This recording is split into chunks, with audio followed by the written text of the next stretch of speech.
This one affects. And boom, we are live.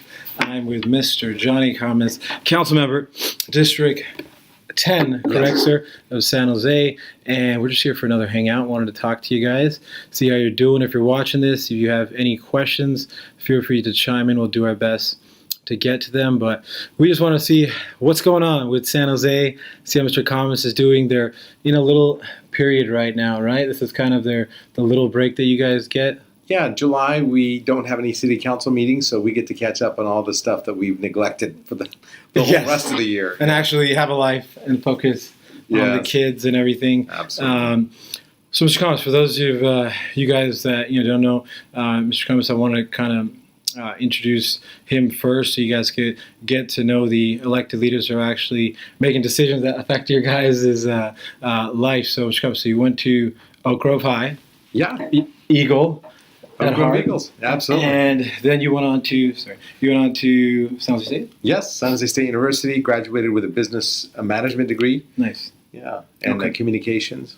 Wonderful, wonderful. And so I was reading that you did go on to a few things, after that. So what happened after San Jose State, which eventually led you into politics and I don't even like to call it politics, and being a civil servant and wanting to help others. There was a company.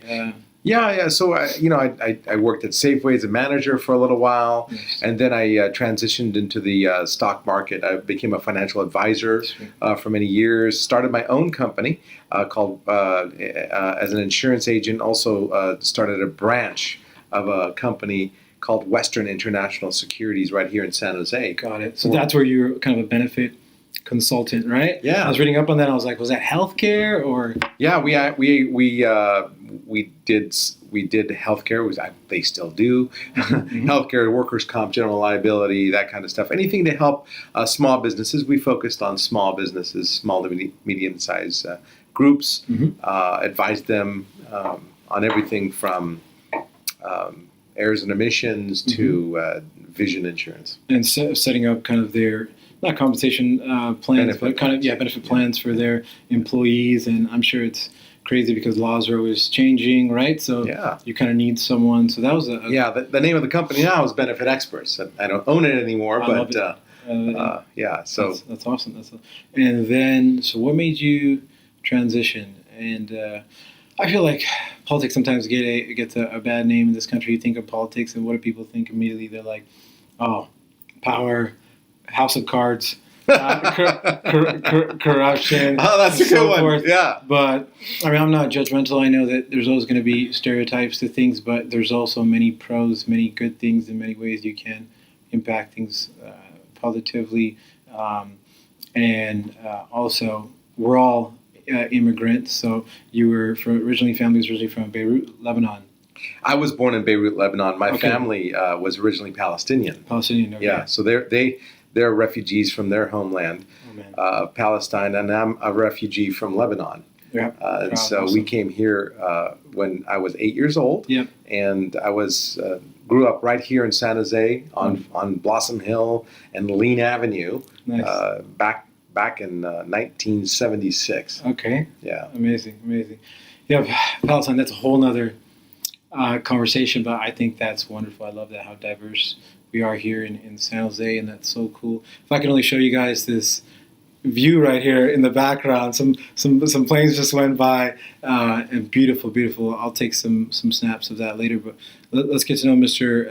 Khamis, and I love I was going to some of the meetings, and I think it's very important for the youth, for everybody to know that in any subject, as I got older, I always wanted to tell myself objectively that, there's two sides to every story, and then there's the truth. But we seem to put a label on things, right? You're either Team Democrat or you're Team Republican. You think one way, you're 49ers or you're Raiders and so forth. And I think the most important objective I learned over the time until I got older and I started listening to the Jesse Ventura's, the Trey Gaddy. My best friend's a police officer. I was completely against guns. That was my whole thing. Let's get rid of them. And until I heard his insights, like with an open mind, and studied our history, that I thought to myself, well, okay, there's a method to the madness, right? And our First Amendment is to, protect unpopular speech, not to protect popular speech. And I think that's very important if you think so. I think it's very, very important to be different, right? That you don't always have to go along to get along, and you should question everything. And the worst thing that can happen is when everybody jumps to one side of things or views.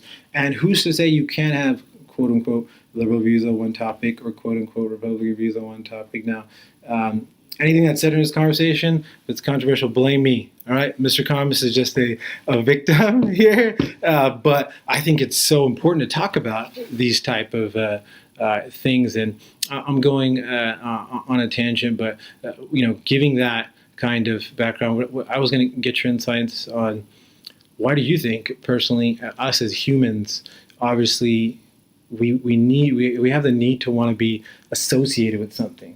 And I think that's so interesting with Democrats equals blue, Republicans equals red. Yeah. Donkey, mascot, right? Donkey or elephant. I think there's psychology behind this to get people to go behind it from a marketing basis. But what if I'm independent, right? So I just want to get your thoughts on why do you think that is? Politics aside, in general, when it comes to what is it about humans do you think that really makes us? I know that's a very difficult question. Well, we all want to belong to some respect, and I think that we all want to be near people who think like us. Mm-hmm. And I think as long as you could provide a label, so people could gather and feel safe in their beliefs, I think that's what people feel comfortable with. Now, I agree with you. You have to be outside your comfort zone. In order to be in order to affect change, I think you have to with be an open able mind. to be open-minded. You have to be able to see both sides. And I feel that I am one of those people who invites both right and left points of opinion to the table. My office is always open. I have community office hours. Anyone could drop in and talk to me about any issue. I'm not afraid to tackle anything. And I'm not afraid to challenge my own views on topics. And that's whether I choose to align myself with the Republican Party or the Democratic Party is second to me. My feeling is I want to do what's right for the people. I want to make sure that their money is being managed correctly and that we're spending it in a way that more people are going to benefit from the services that we provide. I see Lauren and Jaskaran. What up, guys? Just joined as well. Thank you guys for listening in. But not to cut you off, I think that's brilliant. I think it's the minute where, again, people don't feel comfortable where they can talk about things openly, or they're shunned, or they're cut off, or look at China. I didn't even realize the Great Firewall of China. I went and just stopped through. I'm like, well, wait a minute. There's no Facebook, no YouTube, no Gmail. I don't know why these kids will live, but I asked myself, okay, well, why would you want to do that? Because if you're a government, you want to overthrow anyone or control anyone, the first thing you cut off is the media. In 2017, social media, like we're live on Facebook right now, that's the only way there can be build-ups for dictatorships when things aren't right, right?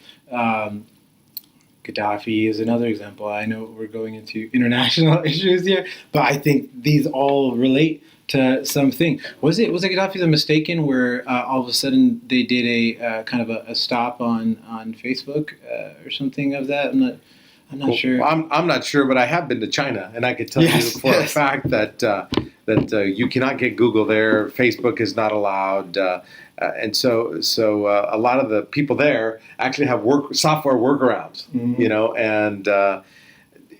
And when there's a will, there's a way. I think people eventually, they can get creative. And I have to say, people understand technology much more than I do. In fact, this is my first live Facebook chat. I've never been. But you were open to it. Yes, cool I am open to it because I want to hear what I'm open to all people's opinions. Again, I'm one of those people who's an open book. I have my own YouTube channel that I put my decisions online. Wonderful, that's good. Document, don't create. Yes, that's so important. Yeah, so I don't believe that government should be closed. It's a shame that China is doing what they're doing, Right. and they don't trust themselves. It really they don't trust their own people, Right. to be constructive, and that's where I think our government does trust our population, whether we elect people who don't represent the majority or not. We still have rule of law, and we're following it. And whether we like who got elected or not, we're willing to live by the rules that the Constitution created. And that's why they're so important. Yeah, there has to be a blueprint. Everybody will have their opinions. There'll be hearsay. There'll be this. There'll be that. But I always tell people, no matter what we're talking about here, okay, well, this is written down somewhere, right? When it comes to even franchises, I love my arguments with my dad. Or, well, so and so said this. Well, so and so said that. That's all great, but it's just so much easier. There's got to be the handbook. There's got to be the rule, and that's why they're necessary. And that doesn't mean they can't be changed. I mean, there's not amendments because time changes, things evolve. But without that, it would be organized chaos. Now let's go into what's settled now. But at first, another quote unquote controversial topic. But again, this is my fault for bringing all this up. But why is it controversial? It's only controversial because people care about it, right? People want to talk about it, and that's minimum wage. I was impressed by the fact when I listened in. Of course, our majority, and I know all of them personally, all great people, and I respect their opinions. But there was a very small minority, maybe two members, including yourself, was saying, well, what about the small mom and pop family business owners? How do we think about them when things, are drastically changed? And my main concern is I'm all for that, but I'm just not sure that I don't recommend in anything that you should ever do leaps of $2 to $3 overnight, because you can put that one family coffee shop out of business overnight. And I think it's very important to understand that, and we'll go into that, because what are they going to do then to adapt? Or they're going to start increasing prices, which is very dangerous for them, because I think the smartest thing, if anybody's listening and you want my advice, is maximum 25 cents. Maximum 25 cents, and do it in short, frequent waves instead of jumping, because jumping can actually make you lose regular customers. But I'm going on a tangent again. But what were your thoughts on that? And first off, where are we at? You said the federal kind of settled. Well, in the state of California, the state will go to $15 an hour, I think, in the year 2022. In San Jose, we've accelerated the process. Right. In 2019, we'll hit the $15 minimum wage process. I do share your concerns.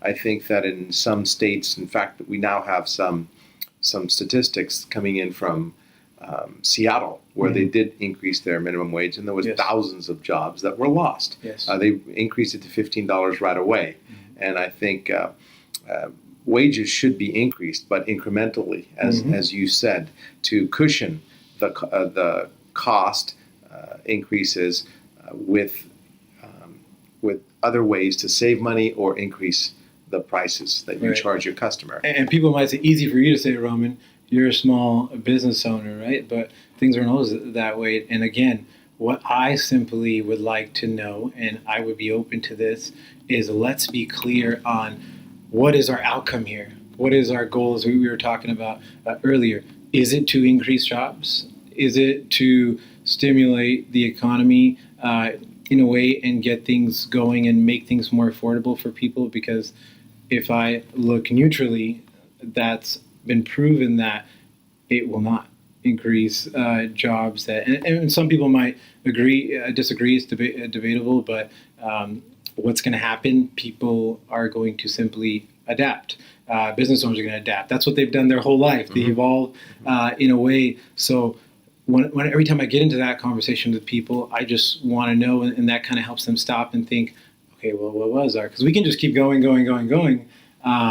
But what's going to happen is robots are going to start delivering Domino's pizza. As you mentioned during your meeting, is Panera is going to improvise to decrease labor and have kiosks. You'll see Safeway where you first work. I don't know why they're not doing this, but the majority of people will have those, walk through lines that are automated, right? That you scan versus having humans in the three. And what's going on in your mind? Oh, this is great. I don't have to stand in line. I don't have to do whatever. But in my mind, I'm thinking, okay, they just decreased their labor. That means jobs are reduced. That means more hours went to fewer employees. Four less jobs. And then people are sitting around saying, yeah, I've been applying and applying. I can't find a job. And that takes us to a whole other thing. Jobs start to get shipped out of the country as well, because it's very tough to do business. I was looking at a map, and I see Manish just joined us, a good buddy, Paul, very well. Manish was former small business owner. Paul was 7-Eleven small business owner. These all affect these people. So that was kind of, we had somebody talking from California Restaurants Association as well. And do you agree or you disagree with some of the statements that I made? Well, obviously, I'm the one who champions some of these statements, so I am deeply concerned. You've actually ran a business. Yeah, because I've ran a couple of businesses, and I've never necessarily had to deal with minimum wage, but it doesn't affect just minimum wage. It affects people who are making above minimum wage when people like myself who pay their secretaries $2 or $3 above minimum wage, I also have to increase it by an incremental amount as well. And unfortunately, you'd have to do it even without merit. Right. You want to reward employees who do a great job, but when somebody comes to you and say, "Hey, the minimum wage is up. You were paying me $4 more per hour, yes, and now I need $4 more per hour on top of that." And I've seen this nightmare when I was on the board, and I've seen the East Bay start to go through it. And there's a parallel. I'll probably be incorrect on the exact places, but say there's Hayward, Union City, and they're all connecting through cities. One all of a sudden increases their minimum wage, and all the employees from the other city, they're jumping across, and the ones at the other two can't fill jobs. But I think as a case study that you can increase. Basically, when they increase wage in India, it would actually make people lazier. It's been proven that the best way is to have incentives and incentive programs, meaning you do X amount, right? You complete X amount of hours, you get this or you get that, and kind of humans are more motivated by that. But I think all those things are important. So I know San Jose went into something with a 2020 type plan, and that pretty much federal kind of, they obviously, as you said before, they've kind of made their decision already on what they're going to do, so we have to go by that, correct? Yes. In 2019, the minimum wage in San Jose will be $15 an hour. My hopes is that it won't affect small business because we did tier it up. Unfortunately, we tiered it up kind of quickly, right. And I hope that we can adjust. And I'm worried about some of our larger employers, even like Sears and Macy's, who may hire less people, and so service lines might get longer, and clothes might not get back on the racks, and so those are the things that if they can't afford it, if they can't afford to raise their prices, they're not going to hire as many people, and so the service diminishes. Right. And what's even worse is people might be buying stuff online and getting shipped products from outside the states where minimum wage is not an issue. So they've closed over 400 in the past year, 2 years, and that's what's crazy is I actually see some malls being built, and I think to myself, have you seen the state of malls lately? Everyone's getting things from Amazon, so technology is there. I have lots of uncles who are cab drivers, and of course they hate to hear it from me. Like, well, why are you bringing this up right now, Roman? I'm like, Uncle, I'm looking out for you. Mm-hmm. I'm saying that you can deny all you want, but everybody's using Uber. Yeah. So the market doesn't care what you think. You can either be upset or you can evolve, and we're lobby to find a way to do it better than them. But to not be a realist in that way that things are evolving, you're going to be left behind, right? No matter how big you are. But let's get into some topics. And again, I want to be super clear that I'm not Team Republican, not Team. I'm Team Human. How about that? I'm Team Humanist, and always being open and honest. And I think it's a bad thing to jump either way. But I'm with Mr. Khamis, and we're just talking all issues that affect you guys. If you're just joining in San Jose, I'm just touching this battery thing here. We're at 20%, but let's keep moving along. So we covered minimum wage. We covered the whole Domino's, Panera. I asked. So here's the thing.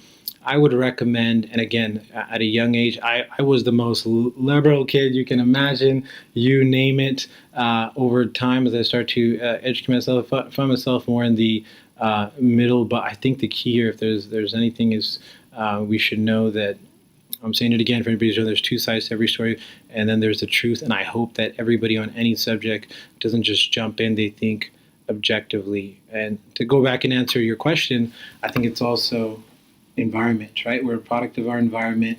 We're a product of what mom and dad are always saying, or the family we're around. And the only way to change that is simply education, like you said, and I always say. An example I said recently is Martin Luther King in the South. How do you stop that hate?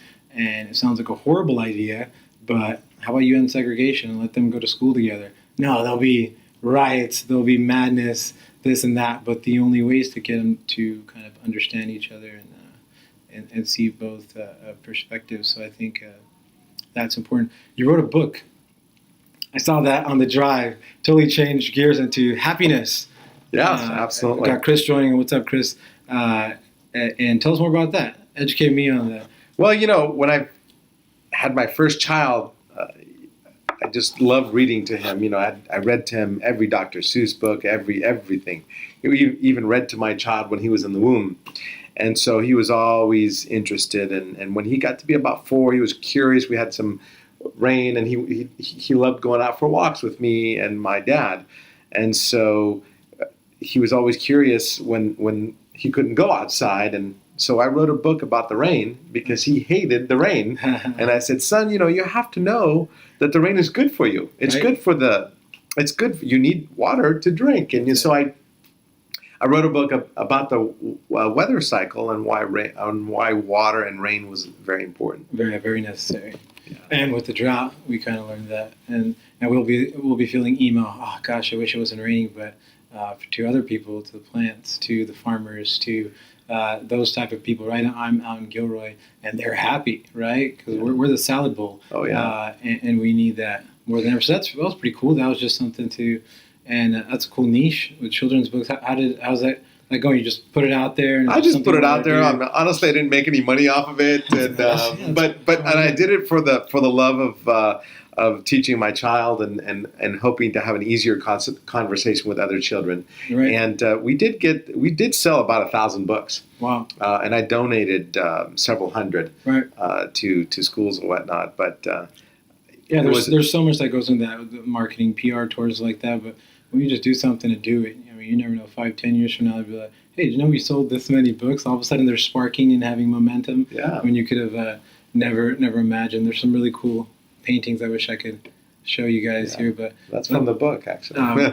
Oh, is it? Yeah, those are pages from the book. So you brought an artist in to kind of do those as well? Yeah, the artist from the book illustrated those 2 paintings for me, and really quite proud of it.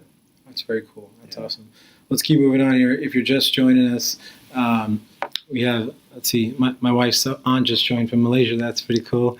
Your Facebook Live there.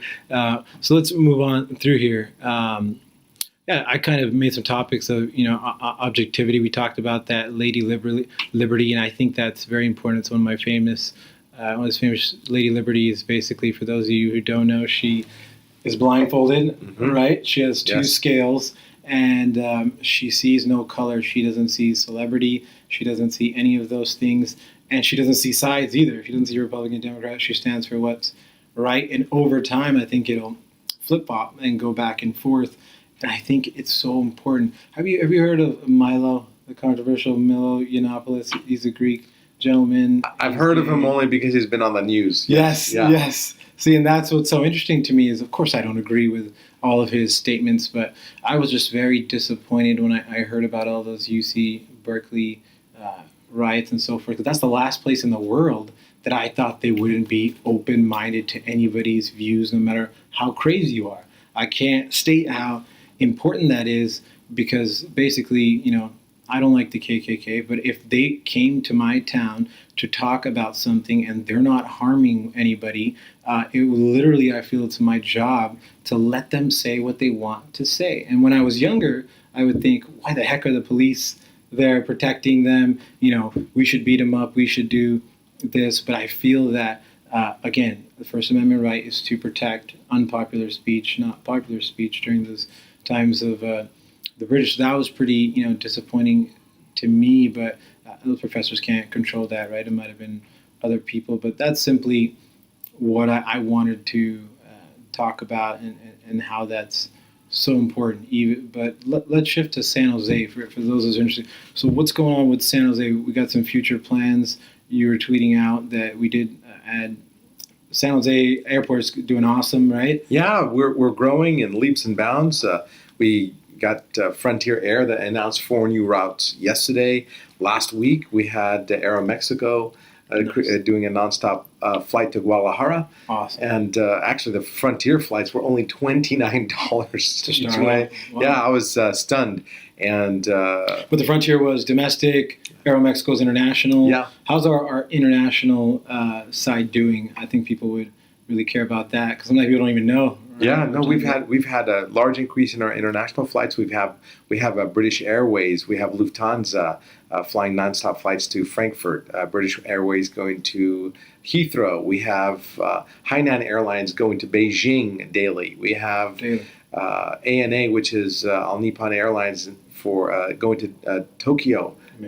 We have Air China going to not Beijing. They're going to Shanghai. Wow. And we have Volaris going to Mexico as well, and Alaska going to Mexico. So we have a lot of international flights that you could choose from, and nobody knows it. San Jose Airport's a hidden jewel. There's no delays. There's no weather delays. Everybody to San Francisco, Oakland. Yeah, and it's easy to get in and out of. There's only 2 terminals really. So right. As far as expansion, they're working on stuff. They finished that second half. Is there any other expansion plan that you know of? Yeah, there's one on the book that's already pre-designed. Okay. But we need to even increase the air traffic even more. To get to the phase to the third and final phase of expanding the airport. Got it. We also expanded the western side of the airport to include a lot of the private planes. Okay. And Google is the one who owns basically a large portion of Signature Air. Okay.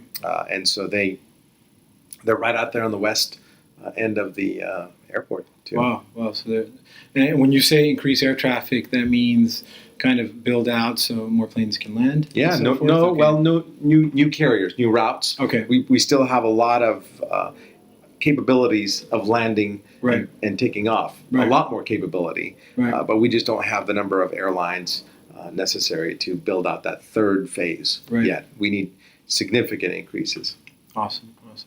So let's talk about downtown San Jose. One thing I want to say is I'm pretty impressed that how much better it's gotten. I don't think you guys get enough credit. When I was 17, I'm 29, old man now. We're either going, come on, everybody who's listening, we're either going to Santana Row or going to San Francisco because, the nightclubs and so forth, they're basically changing names every year. Like, let's be honest here, you remember the days of then, and I just stopped going there, and I went back for high school reunion. I see all these breweries. I see all these things coming back up. I think that's amazing. My dad told me about a time where you guys had a huge homeless problem there, and they kind of really cleaned that up. Are there any updates you can think of improvements or trying to? Because I know there's just always hundreds of things going on in your guys' meetings.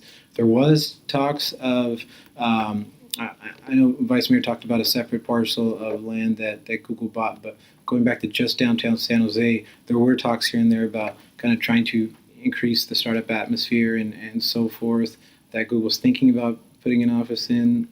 So we are in negotiations with Google right now, and they are considering buying at least 12 parcels, if I'm not mistaken, and that is going to be west of the Highway 87, and they've already purchased at least 12 to 16 parcels, and their goal is to build up near the train station SAP area.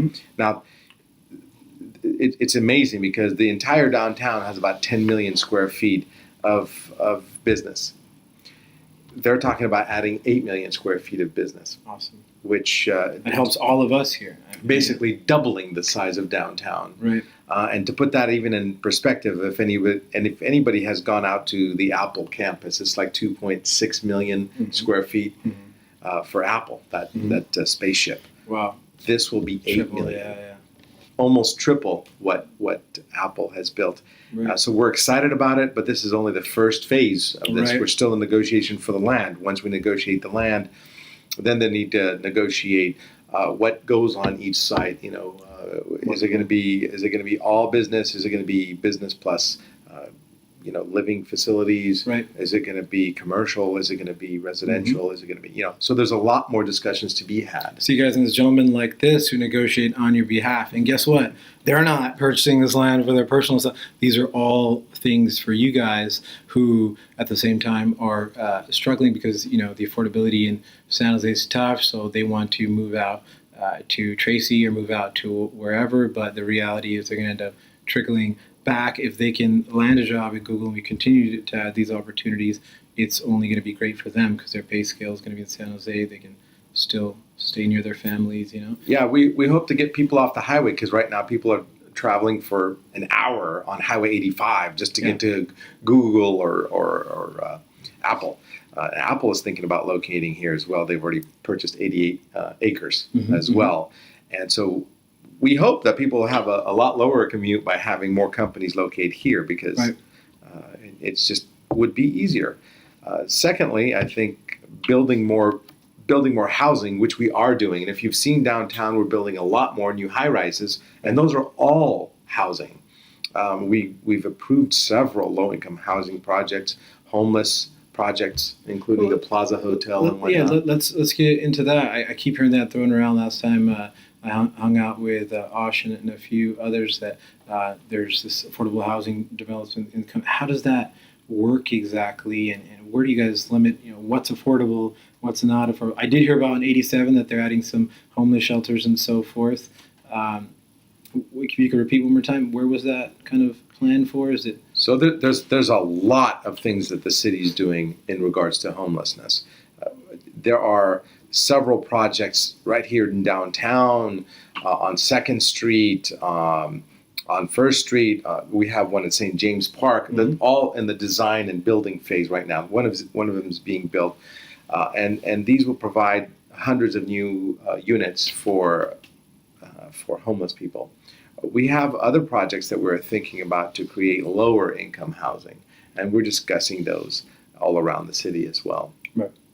And so, unfortunately, it takes a long time from the planning, from the approval stage to the planning phase to the building phase until the open the door phase. Yeah. So, right now, the money's coming in from several different sources, including the new tax that has been levied called Measure A, which is a property tax. That money will start coming in. Of course, our housing department has its own money coming in from investments from other buildings that they've. And where does the majority of these these taxes come from? That again, people lose sight of. It's big businesses, but most importantly, small mom and pop businesses who contribute the majority of this. So that's why you hear people say support your local mom and pop business. But when it comes back to minimum wage, people are like, oh, well, we don't care. Let's increase it. We got to increase it. Let's put them out of business. But this is just another way that everyone, is affected because obviously they have higher margins. Do you disagree with me? Feel free to stop me if I'm wrong. Well, I got to everyone pays taxes. Everybody pays taxes, and I think the bigger you are, the more taxes that you do pay. Federal, state, city level. Yeah, property. There's property. There's sales. There's gas. There's. But what do we get, San Jose? We obviously get just strictly city. And we actually get we get a little piece of a lot of different things. So we get property tax, we get sales tax, we get some gasoline tax, we get business tax, which we just doubled on businesses, unfortunately. So we have increased business taxes. So we tax developers for developing property. It's kind of like you want developers to come, but yet here we are, we're taxing them to the tune of $70+ per square foot. And you want them here to do all those things, but at the same time, in their mind, they're thinking, why the heck should I come here? I could go to Reno, Nevada, and I could build my Tesla plants there. And on top of that, they're going to incentivize me in California. Oh, well, come here anyways. So we got to find a middle in that way and think about Yeah, well, the more expensive that we make it for them through taxes and other things, taxes and higher wages and forcing them to do project labor agreements at this point, this is something that we're going to be discussing soon. If we force them to do project labor agreements, it's going to drive up costs. Peace labor agreements, it's going to drive up costs, and it's going to make building more expensive, building anything more expensive, including low-income housing. So basically, we're making it harder and more costly to build, so it's harder to break even when they sell something. Right. So it will discourage people from building. And so that's what if we drive down the costs, maybe builders will come and provide us with a lot more housing. When you have a lot more supply, the price of housing will actually start to diminish. And that's what I hope will happen. Yeah. So that's a great way to think about it. And I think it's important to, again, hear everybody out, and it might open your mind to a universe you never imagined, because we're a product of our environment, right? You're the average of the 5 people you spend the most time with. So I think it's important that I don't want my 5 to ever even be average. I want to constantly be talking to people like yourself. And that doesn't mean I have to take everything Joe Schmo says literally. Take what you can take from that, what you agree with, what you disagree with, and make it your own opinion, right? Where you can build it on. But let's see. I know there's some other cool stuff. Let's see that I randomly brought up. How are we doing here? As far as 40 minutes just went by. Can you believe that? Wow. When we talk about these type of things, that's the last thing you have to worry about. Usually I try to cap at 30 minutes, but whenever we have great conversations, it ends up like being an hour, right? And the whole social media thing is, do 30 seconds, do 1 minute, but I disagree. It's the context. If it's interesting things that people actually enjoy listening to, you'll be surprised that people are actually listening all the way through on an hour, This is a good one. And I guess this doesn't have to do with the city of San Jose, but I think it's important to talk about and kind of open people's eyes to about, there are certain things about Bernie, Mr. Khamis, that I love, but you can't have one or the other, and people debate and they get emotional and they get angry on these type of things. I simply want to talk about this idea and concept, and ever since he did that, I started to see more and more things on Facebook today talking about why capitalism is broken and why there's blah blah blah, yet people still want to come here instead of other places. He was giving examples of Denmark. And how wonderful it is there. I'm sure it is amazingly wonderful. But if we were about 10 to 20 times the size of Denmark, things are a little different, right? Completely. And again, any of these opinions or views, it's Roman's fault, right? But I think it's very important to talk about these things. And what I put was, okay, capitalism is not perfect. And I'm sure socialism is not perfect. What is your 2 cents on that? Again, any subject.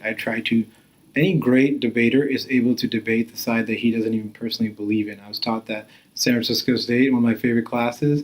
But what it forced me to do is also be empathetic to the other side. What are your thoughts? Yes, capitalism is going to have its flaws, but that's the American dream for immigrants. That's what gives them, as long as they know they have a shot, and not that, hey, you were born of X family in X thing, China, so no matter how hard you work, you're never going to climb up. There is no one-size-fits-all solution, in my opinion. I just wanted to get, you're much wiser, much older than me, your thoughts of, these ideas of socialism that... Well, you could see how socialism has worked. You could look at countries that try it. I wouldn't categorize Denmark as a socialist country. They have some socialistic ideas in the way that they care for their population of homelessness and healthcare, and I think we could learn a lot from them. However, if you try to buy a sandwich in Denmark, it'll cost you $30. So you need to, and the stores are often empty. I've been to Denmark, and I could tell you that for the fact. Every action has equal and opposite Yeah. reaction. So if it costs you, $15 to buy a beer, that you're not getting the tourism's going to go a little down. You may not get as much sales as you would hope. On the other hand, I think capitalism could run astray as well. But I do believe in the fact that while capitalism isn't perfect, just like democracy isn't perfect, it's the best system that has worked. It's it's a system that works better than all the others. And I've gone to China, like I said, I've gone to Denmark, I've gone to Mexico, I've gone to many parts of the world. Right. I've lived in the Middle East. I could tell you that dictatorships don't work either. And I could tell you that illiberal democracies, people who don't listen to one another, even if they are democracies, they don't work either. And so, the beauty of living in the United States is that you are entitled to your opinion. Nobody's going to put you in jail for it. Always. You're entitled to work as hard as you want, and and you can be as lazy as you want. And a lot of times, your reward will be commensurate to how hard you work or how educated you are. And I think people do lose sight of that. To be in a country where what you put in is exactly what you get out is only fair, right? Yeah. And if you look at the immigrants that are coming, if you look at immigrants that are coming right now from India, from China, from Mexico, they're all entrepreneurs. They all came here to work hard. And a lot of times, my kids included, they get a little lazy. Mom and pop are taking care of them. So you have a lot of people that actually live here that don't appreciate the system as much as my parents did. Show me a great man who's the son of a great man, right? And that's usually what happens, and kind of the pressure I put on myself is it's like, this would never fill a great man's shoes. And my dad went from nothing, worked his tail off. And that's the reason, I'm totally grateful, but I have to also push myself to remember where I came from, remember what we've been through. But what I ask myself is, how are we going to get this to our kids? Do we torture them? There's a weird attribute to struggle versus success and adversity. I'm sure there's many other great ways to go about it, but that's just so interesting to me. You see the correlation where, why are all the Indians gas station owners? Why are they all this? There's no secret to it. They want a better life. They've been through hell. You look at San Francisco, they were treated, some of the Chinese were treated the worst when building the railroads at this time. Now they're all the property owners, right, in that way. So I think there is a kind of a correlation to that, right? In that way. The American dream is being your own boss. Yes. And I think, and determining your future. Right. And I think it's still that way. I think it's a little harder to get to because right now I think you not only have to work hard, but you have to be educated, especially in this area. And humans, we want to look at capitalism and socialism, and we want to complain. We want to focus on the negative, and more times it's always more negative and positive instead of focusing on what are the positive things about capitalism. And I don't, blame people. I think it's really comes back to we're used to being chased by the saber-toothed tiger. We're naturally in. And I'm serious about that. I thought this was brilliant that we're constantly, what's wrong? What's going on? This, that. We're constantly in this, genetically we're in the survival mode of we got to keep moving, so we tend to always have a negative bias on everything. I think that's essentially where this question came from, and people are on social media. It's so interesting to me. When I post something ridiculously positive, no one cares. But as soon as you post something that's controversial or negative or probably not a good thing, you get all these dopamine likes and impressions, and people are talking, engaging. And what that does, and why I fear for our youth, is they're like, well, I need to keep doing that. I need to keep doing that. I need to post pictures with less clothes on, all the wrong things, because that's our social environment. Yeah. That's our social world. But I guess they'll get older, like I did. I was a crazy kid too, and with time and with education.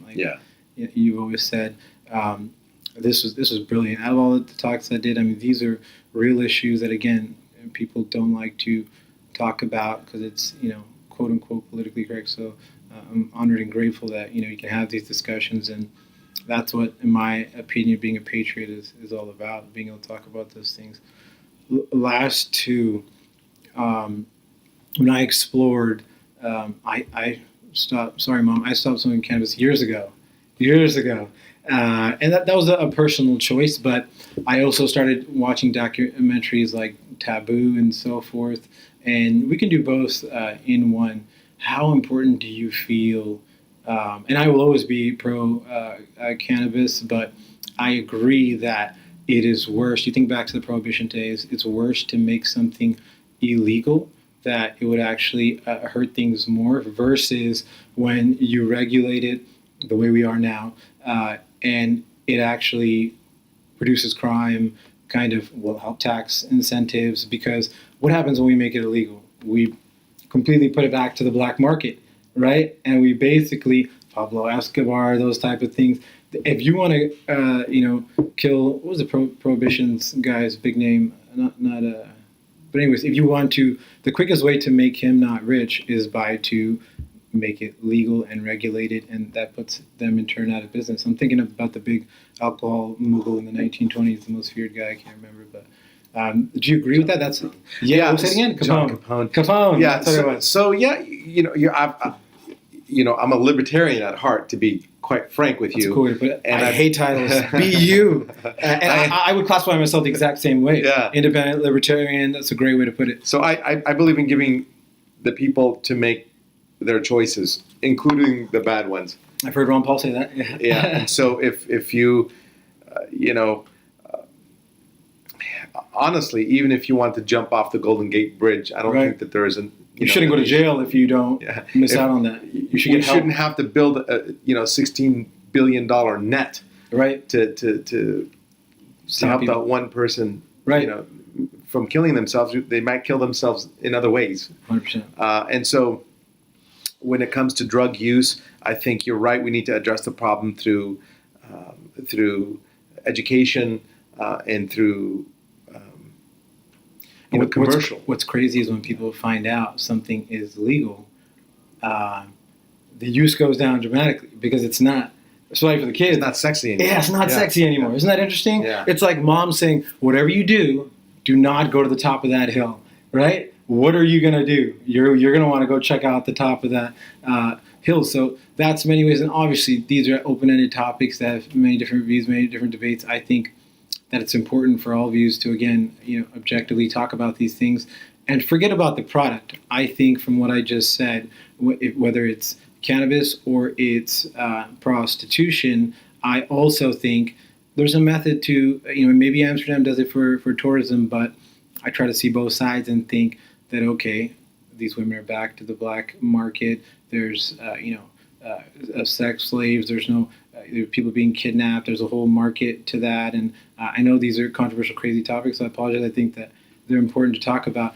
Where if it's regulated, like, let's see, Germany, Amsterdam, you name it, all these European companies, that maybe there could put in regulations where, you take it away from the black market, women aren't being abused. If they choose to do this in sound minds, and they can be healthy and make sure they're getting, tested before the interview process, etc. And for some people, again, they don't want to talk about these issues because, especially in an Asian household, I'll tell you right now, my dad's probably going to back at me when I get home right now. But these are important to talk about because there's a method to their madness. And like you said about Denmark, we can explore those things. So I know the underlying goal was to talk about San Jose, and we had those, but I wanted to pick your brain about more of these important topics and why I was, so impressed with you, because it's okay to think differently. It's okay to be curious and think outside the box, as long as you feel you have enough logic. So I encourage people to don't always be afraid to speak up, because you have to go with the norm of what everybody's talking about. Right? Yeah, well, I often get criticized. Recently we had I was on the losing end of a conversation where we ban coupons for cigarettes. Okay. And I thought, all my council colleagues wanted to show how against smoking they were by banning coupons for cigarettes. And so, you can ban the coupons for cigarettes. You can even ban cigarettes, but you're not really solving the problems. And then the only thing that can stop people from smoking is the social. It is no longer socially acceptable. Mm-hmm. If you make cigarettes socially unacceptable, Mm-hmm. then you've changed the conversation. Right now, marijuana is socially becoming more and more socially acceptable. In the 70s and 60s, doctors were examining you while smoking a cigarette in the room. Exactly. And so now it is more socially acceptable for you to be smoking a bong than it is for you to be smoking a cigarette. So times change, but the fact that we shouldn't, in my belief, is we shouldn't ban things, right? For social mores. That's the quickest way to make it go through the roof and the pricing to increase. And same thing goes. If cigarettes were illegal tomorrow, the price would go up and people would be on street corners. The market would open for black market to start slanging cigarettes. And people would start fighting and killing over cigarettes. People would start going to jail over cigarettes, right? And I think that that's a whole other topic too, and throwing people into jail over these things. I can't remember if it was Sweden or Switzerland, but their case study of they decreed that really bad heroin problem, and they did the same thing. They changed and said, well, we're throwing these junkies in jail, and they come out, and then they're going to get thrown right back in. We're not solving the problem. So then they started, creating these centers when they see a judge, a doctor, and a psychologist, and then they actually get treatment plans on how to get off. They give incentives for turning in the needles. And what happened in turn is they decreased from it was hitting a close to 90% rate. Everybody was addicted. And then it in turn brought things down dramatically. So I believe it was a woman that was in charge of all of this. She may have been whatever you want to call him, the president of the country in a way, and was very commended and felt that it should be studied because there's kind of an issue that our solution, during some of those Nixon, Reagan times and so forth, any other time, that we just throw those people in jail and talk to the cops. They're coming right back out.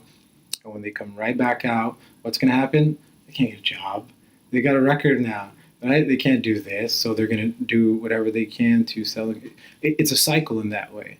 It doesn't matter if you're Indian, Black, Mexican.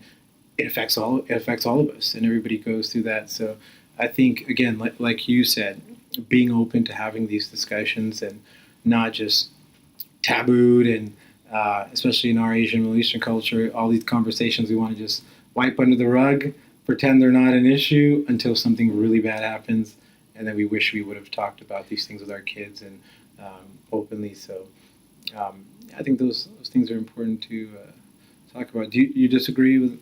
No, absolutely. I talk with my kids about drug use all the time. I do think that we need to I definitely have some misgivings about making these hard drugs that, at least the ones that mess with your mind. And extremely addictive, yeah.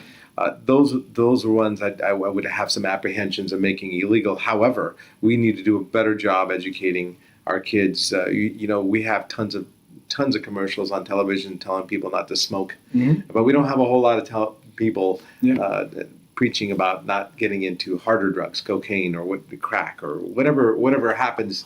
What the drug of choice is. Right. We need to have commercials about again education is the key to change perception. What are the effects, not effects, and then let them be intelligent enough to decide and make the decision when they are educated of the consequences. Like, nah.